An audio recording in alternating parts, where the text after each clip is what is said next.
positive evening. I think it's very difficult to win away from home in the Champions League, and we've done it with a lot of absences, especially in the back line. And even this morning we lost two players, and I love the way the team reacted to that collectively, individually. For example, what Christian Norgard has done just talks about how much better he makes all of us with his attitude, with his commitment, in the manner that he prepares and then is able to perform. So yeah, overall a really positive night. James, Athletic? Another big positive, Mikel, was seeing Gabriel Jesus back out on the pitch. How pleased were you that he got that opportunity, and what did you make of his contribution? So happy for him. I think you can see how much we all love him. It's been a very, very difficult and long journey. For 11 months he's been fighting against another very difficult injury, and to see him back with that smile, with that energy, and with that quality in his first performance with us is something really impressive, and we all delighted for him.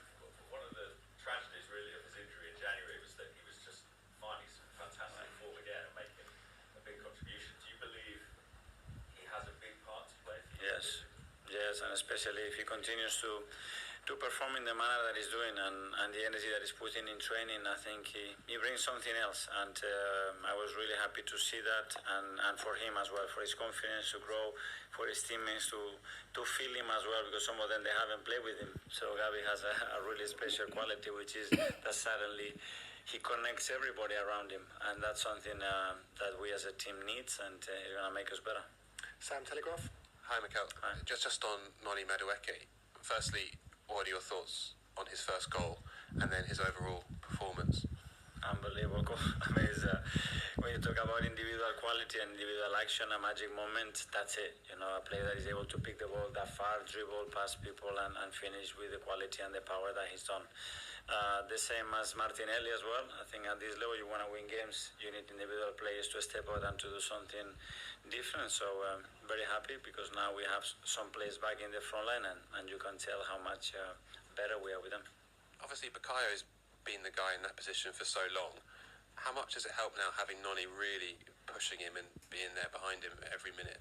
Just maintaining the level. They both have different qualities as well.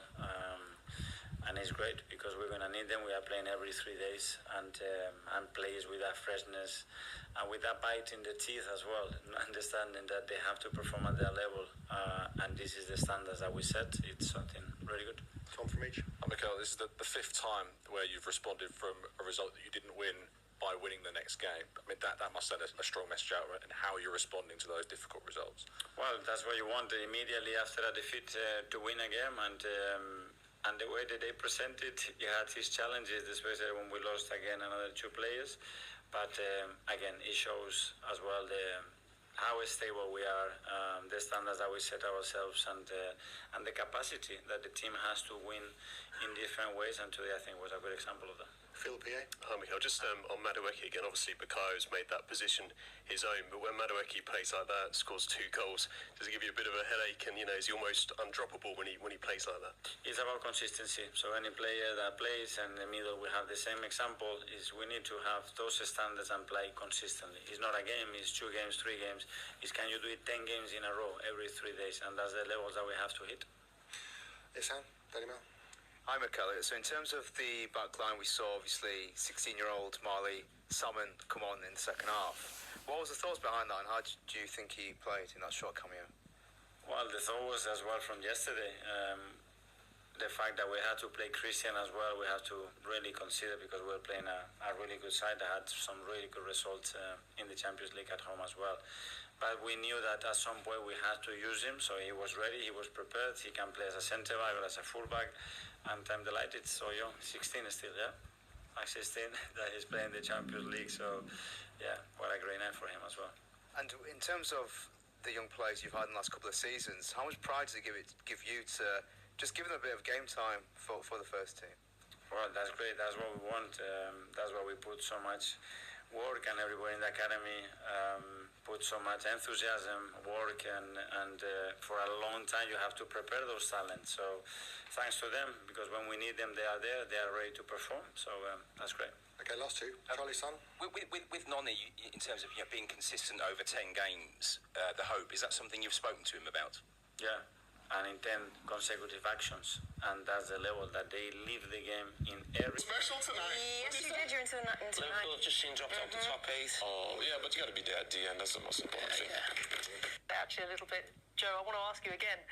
You know, you've been part of winning sides. You know what it means, and Shay as well. You know what it means to put a team together to go through the hard times and come out the other end. And Arsenal have come out second best for a couple of seasons now, and a lot's been levelled against them in terms of their mental fragility.